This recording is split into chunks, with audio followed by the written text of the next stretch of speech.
नमस्कार साथियों, स्वागत है आपके अपने YouTube चैनल सत्य प्रणाली में। सभी को गुड मॉर्निंग, सभी को राधे राधे, सभी को राम राम, सभी को जय श्री राम, सभी को जय हिंद, सभी को वंदे मातरम। बात करते हैं इस वीडियो के माध्यम से कि सेमेस्टर परीक्षाओं के बहिष्कार और आंदोलन की दी चेतावनी। यानी कि अगर सेमेस्टर परीक्षाएं कराई गई तो यहाँ पर आंदोलन भी हो सकता है। अमर उजाला ब्यूरो की कटिंग रहने वाली मेरे पास।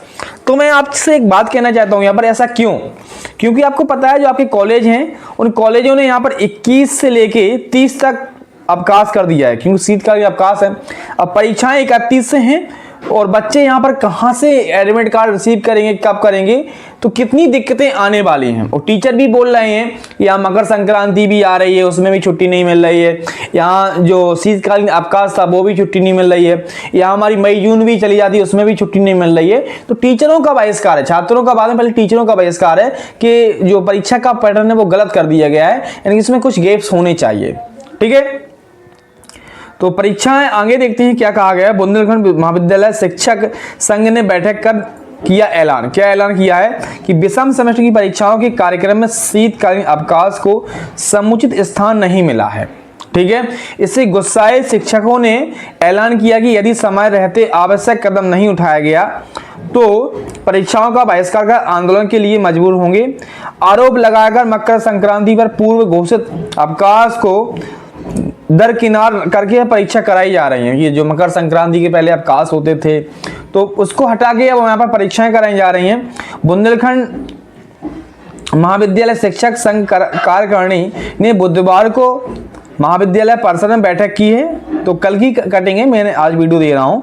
और डॉक्टर सुरेंद्र नारायण ने कहा कि शासन आदेश में 21 से 5 जनवरी तक, 21 दिसंबर से लेके 5 जनवरी तक यहाँ क्या है, अवकाश है।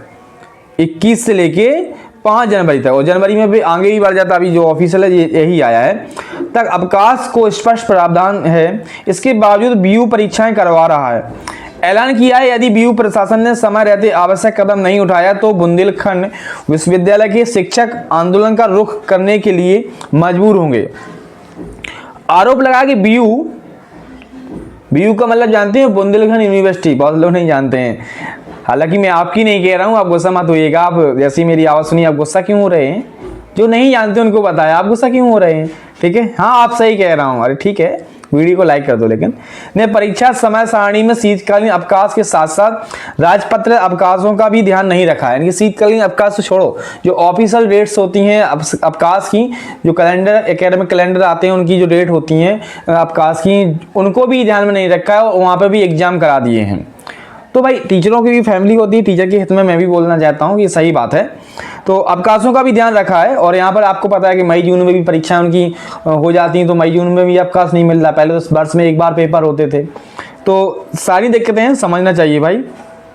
आगे देखते हैं, ग्रीष्म अवकाश के समय जब बुंदेलखंड महाविद्यालय के शिक्षकों ने परीक्षा का बहिष्कार कर आंदोलन का रुख किया था, तब शिक्षक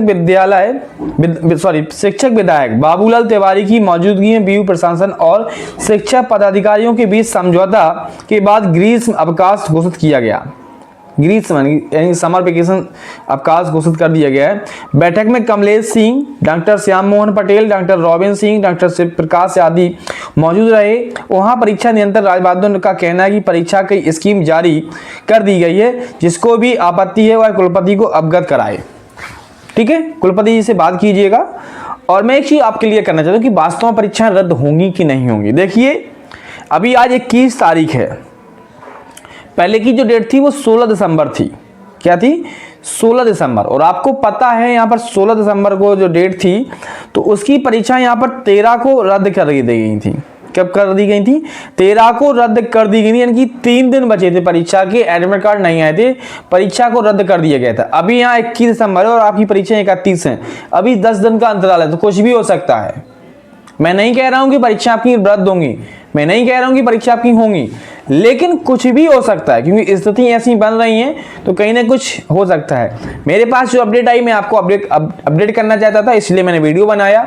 और स्टूडेंट के भी मत है कि परीक्षाएं और डिले हों, लेकिन साथियों जितनी ज़्यादा डिले होंगी उतनी ही हमें ही दिक्कत होगी। क्यों? इसका रीजन एक यही है कि जितनी ज़्यादा आप डिले कराएंगे, कितनी डिले 15 जनवरी से होंगी तो भी जनवरी आ गई, ऐसा तो है नहीं कि फरवरी, अगर फरवरी में परीक्षाएं होती हैं तो फिर बहुत डिले हो जाएंगी, फिर रिजल्ट कब आएगा, फिर अगला सेमेस्टर भी लगा हुआ है। तो मुझे नहीं लगता कि परीक्षाएं अब ज़्यादा डिले होंगी, ठीक है। मुझे नहीं लगता कि परीक्षाएं अब ज़्यादा डिले होंगी, क्योंकि आपको पता है कि 1-1.5 महीने परीक्षाएं चलती हैं। अभी आपकी फरवरी तक परीक्षाएं चल रही हैं, जब फरवरी में शुरू हुई होंगी तो मार्च लास्ट तक चलती रहेंगी, अप्रैल भी चला जाएगा हो सकता है, फिर अप्रैल के बाद मई जून में रिजल्ट आएगा, फिर अगला सेमेस्टर कब होगा आपका। तो अगले सेमेस्टर को भी ध्यान में रखते हुए यहाँ पर हमें लगता है कि परीक्षाएं आपकी वही सेम डेट में होंगी। हो सकता है थोड़ा बहुत चेंजमेंट हो सकता है, लेकिन जो एक्सपीरियंस कहता है, जो मैं वीडियो बना रहा हूं जब से, तो मेरे हिसाब से परीक्षाओं की डेट चेंज नहीं होनी चाहिए। पिछली बार भी भरे कोहरे में लोग यानी छात्र छात्राएं परीक्षा देने गए, मैं भी खुद अपनी सिस्टर को लेके गया था कोहरे में, 7:30 की मीटिंग में, तो 7 बजे निकलना होता था, तो कोहरे से पूरे गीले हो जाते थे, तो मुझे भी वो परेशानी फेस की है। तो मुझे लगता है कि पिछली बार जब चेंज नहीं हुआ तो इस बार तो दैट्स इम्पॉसिबल। जालौन में बहुत से स्टूडेंट पेपर देने आते थे, कहाँ, कदौरा से जालौन की दूरी कितनी है, क्योंकि वहां से एडमिशन ले रखे थे वो। तो ऐसा नहीं है कि परीक्षाएं आपकी कराई ना गई हो, पिछली बार भी कराई गई हैं, लेकिन स्टूडेंट का तो मत यही है कि अभी परीक्षाएं डिले हो जाए, कोई बीमार है, कोई कुछ है, तो लेकिन ऐसा नहीं होगा तो थोड़ा बहुत चेंज होगा। हो सकता है 5 तक अवकाश लगा है, तो हो सकता है 6 से परीक्षा हो जाए, 7 से हो जाए, एक आध हफ्ते डिले हो सकती हैं अगर हो। लेकिन अब आप सोचें जैसे 16 से 31 15 दिन का अवकाश मिल गया था, अब ऐसा होना इम्पॉसिबल है साथियों। तो आपको मैं क्लियर करना चाहता हूं कि आपकी जो डेट है अभी 31 दिसंबर ही है, 31 दिसंबर से आपकी परीक्षाएं हैं। लगभग आपके 28 तारीख तक एडमिट कार्ड रिसीव हो जाएंगे, 28 नहीं तो 29 को आपके हाथ में एडमिट कार्ड आ जाएगा। अगर इस टाइम ऑफ पीरियड में एडमिट कार्ड नहीं मिलती हैं आपको, तो आपकी परीक्षाएं डिले हो सकती हैं। तो अभी आपके पास समय है, अभी टारगेट कीजिएगा कि आपकी परीक्षाएं साथियों कब तक हैं, कब से 31 से ही है, उसको लेकर ही आप तैयारी को बरकरार रखें, तैयारी में लगे रहें और अपने आप को प्रिपेयर रखें, कपड़े लेकर रखें पहले से ही, सर्दी वाले अच्छे से कपड़े पहन के यही जाना पड़ेगा, क्योंकि सर्दी बहुत ज़्यादा होगी, ठीक है। और कोशिश करें कि अपने फ्रेंड सर्कल को ढूंढ लो और एक 4 व्हीलर बुक कर लेना, जिससे कि उतना ही खर्चा उसमें आएगा, और 7-8 लोग एक ही सेंटर पर अगर जाते हैं तो उतना ही खर्च उसमें पड़ जाएगा, तो जिससे आप हवा से तो बचेंगे, सर्दी से नहीं तो हवा से तो बच जाएंगे। जब हवा कम लगी तो सर्दी बच जा सकती है। तो हो सकता है कई कॉलेज स्टूडेंट कल भी लेते हैं, तो एक बुक गाड़ी कर लेंगे। हो सकता है आप मोटरसाइकिल से 30-40 रुपए की पेट्रोल में पहुंच जाएं, लेकिन गाड़ी से आप जाएंगे तो 80 रुपए या 90 रुपए भी खर्च हो सकते हैं आपके, जैसी दूरी हो तो। लेकिन बीमार हो जाएंगे, फिर हम पेपर कैसे देंगे, पेपर भी हमें ही देना है, सर्दी भी हमें ही बर्दाश्त करना है। वहाँ ऐसा तो है नहीं कि आपके लिए अंगीठी जला के रखे हो कॉलेज वाले, वहाँ कॉलेज में भी ठंड लगेगी, वहाँ आपको लिखना भी है, तो गर्म पानी भी लेके जाएं साथ में आप लोग, जिससे आपको दिक्कत ना हो। वहाँ पर गर्म पानी पी लेंगे तो बॉडी कंट्रोल, वहाँ आप माचिस वगैरह लेके जाएं, कहीं रास्ते में आग जला लें, ठीक है। तो इन सारी चीज़ों को आप खुद से समझें। तो इसलिए थोड़ा बहुत अगर खर्च हो भी जाता है, वैसे भी हम लोग बहुत कर लेते हैं, दिन भर फिंगर मोमोज में चले जाते हैं पैसे, तो थोड़ा और चला जाएगा, तो आपकी जो हेल्थ है वो तो सेव रहेगी। तो फिलहाल में साथियों सही शब्दों में बात करें तो अभी एग्जाम की डेट में कोई चेंजमेंट नहीं आया है। अगर चेंजमेंट होता है तो सबसे पहले मैं आपको अपडेट करने की पूरी कोशिश करूंगा। तो साथियों इस वीडियो में फिलहाल में इतना ही, मिलेंगे फिर से नेक्स्ट ऑथेंटिक खबर के साथ। जय हिंद, वंदे मातरम।